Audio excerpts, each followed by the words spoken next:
వేడి వేడి టమాటా బజ్జీ ఇలా చేసుకోండి, చాలా బాగుంటుంది. ఇది ఎలా చేయాలో వీడియో ప్రాసెస్ పెడతాను చూడండి.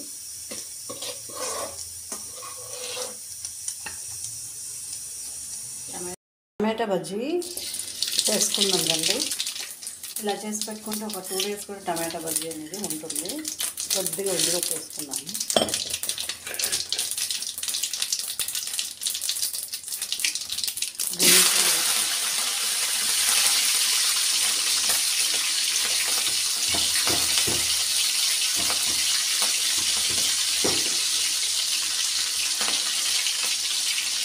ఆవాలు జీలకర్ర వేసాను కదా, వేయించులు వేసాను కదా, తెల్లగడ్డ బంచి వేసుకున్నాను.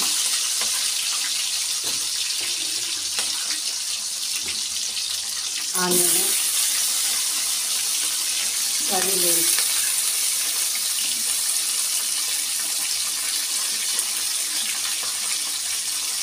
చిల్లీస్ కొన్ని ఎక్కువ వేసుకున్నాను, బాగుంటుంది కదా. ఆనియన్ కూడా వేసుకున్నాను ఎక్కువగా.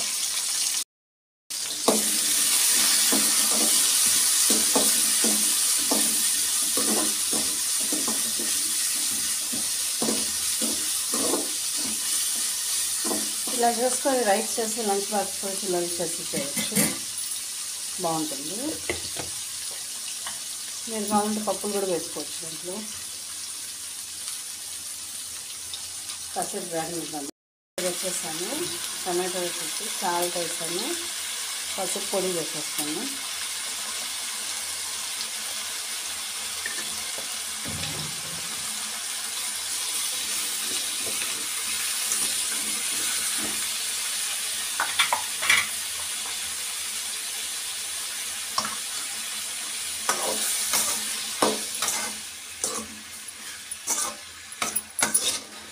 ఇది టమాటో రైస్ కూడా చేసుకోవచ్చు. ఇలా దాన్ని తీసి పెట్టుకొని టమాటో రైస్ కూడా కలుపుకోవచ్చు, చపాతీకి తినచ్చు. ఇలా చేసుకుంటే ఎగ్ బాయిల్ చేసుకొని దీంట్లో వేసుకోవచ్చు, పొటాటో కూడా బాయిల్ చేసి వేసుకోవచ్చు.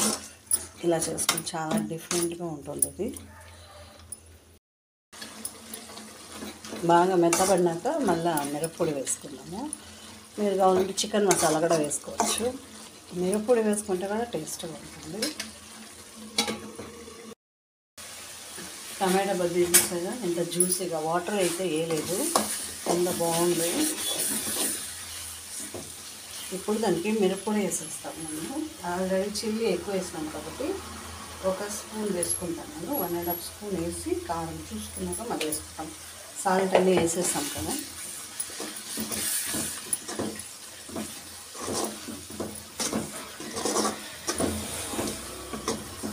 కాసేపు లో ఫ్లేమ్లో పెట్టి మనం ఆ పచ్చివాసన లేకుండా మిరప్పొడి ఉడకనిద్దాము. టమాటా బజ్జీ కదా, ఆయిల్ కూడా కొద్దిగా వేస్తాను, పచ్చివాసన అయితే రాదు. ఇలా వేస్తే ఆయిల్ ఉంటేనే బాగుంటుంది టమాటా బజ్జీకి. కాసేపు మూత పెట్టేస్తాను, లో ఫ్లేమ్లో పెట్టి ఫ్రై చేసుకుందాం.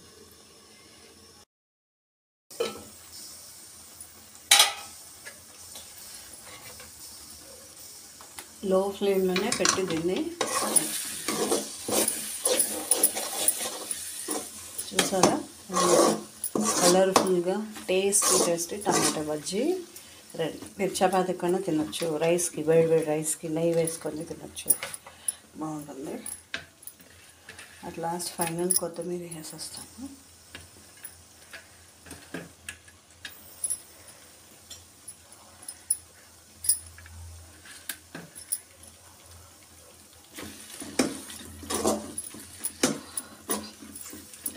టమాటా బజ్జీ రెడీ.